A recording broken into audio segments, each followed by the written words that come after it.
beginning, God created the heavens and the earth. Then God said, "Let us make man in our image, according to our likeness."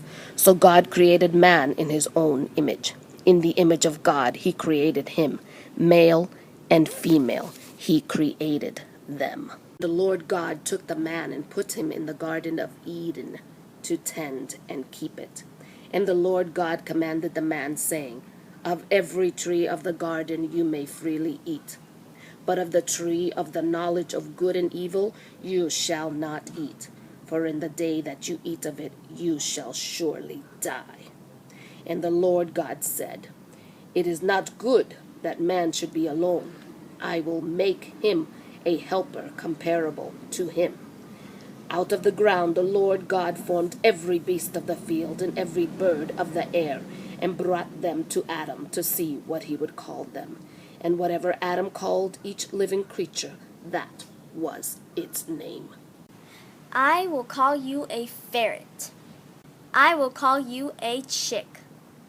I will name you Panda. I will call you Bunny. I will call you Puppy. I will call you Platypus. I will call you Dove. I will call you Owl. I will call you Monkey. So Adam gave names to all cattle, to the birds of the air, and to every beast of the field. But for Adam there was not found a helper comparable to him. And the Lord God caused a deep sleep to fall on Adam, and he slept. And he took one of his ribs and closed up the flesh in its place.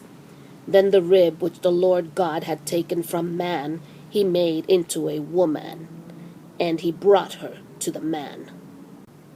And Adam said, This is now my bone of bones and flesh of my flesh. She shall be called woman, because she was taken out of man. And they were both naked, the man and his wife, and were not ashamed. Now the serpent was more cunning than any beast of the field which the Lord God had made. And he said to the woman, Has God indeed said, You shall not eat of every tree of the garden? And the woman said to the serpent, We may eat the fruit of the trees of the garden, but of the fruit of the tree which is in the midst of the garden, God has said, You shall not eat it, nor shall you touch it, lest you die. Then the serpent said to the woman, You will not surely die, for God knows that in the day you eat of it your eyes will be opened, and you will be like God, knowing good and evil.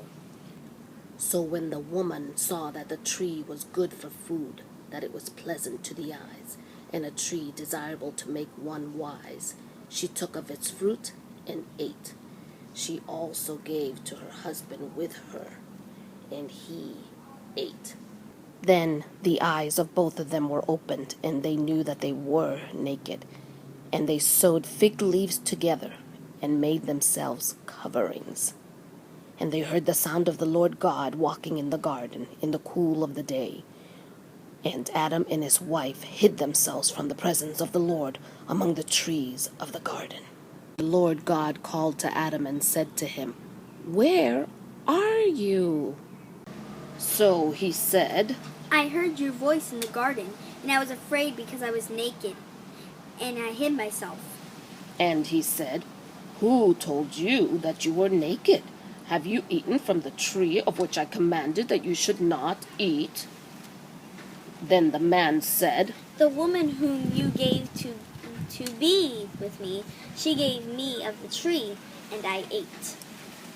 And the Lord God said to the woman, What is this you have done? The woman said, The serpent deceived me, and I ate. So the Lord God said to the serpent, Because you have done this, you are cursed more than all cattle, and more than every beast of the field. On your belly you should go, and you shall eat dust all the days of your life. To the woman he said, I will greatly multiply your sorrow and your conception. In pain you shall bring forth children. Your desire shall be for your husband, and he shall rule over you. Then to Adam he said, Because you have heeded the voice of your wife and have eaten from the tree of which I commanded you, saying, you shall not eat of it, cursed is the ground for your sake. In toil you shall eat of it all the days of your life. And Adam called his wife's name Eve, because she was the mother of all living. Then the Lord God said, behold, the man has become like one of us, to know good and evil.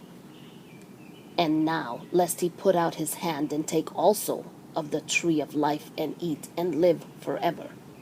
Therefore, the Lord God sent him out of the Garden of Eden to till the ground from which he was taken. So he drove out the man, and he placed cherubim at the east of the Garden of Eden, and a flaming sword, which turned every way to guard the way to the tree of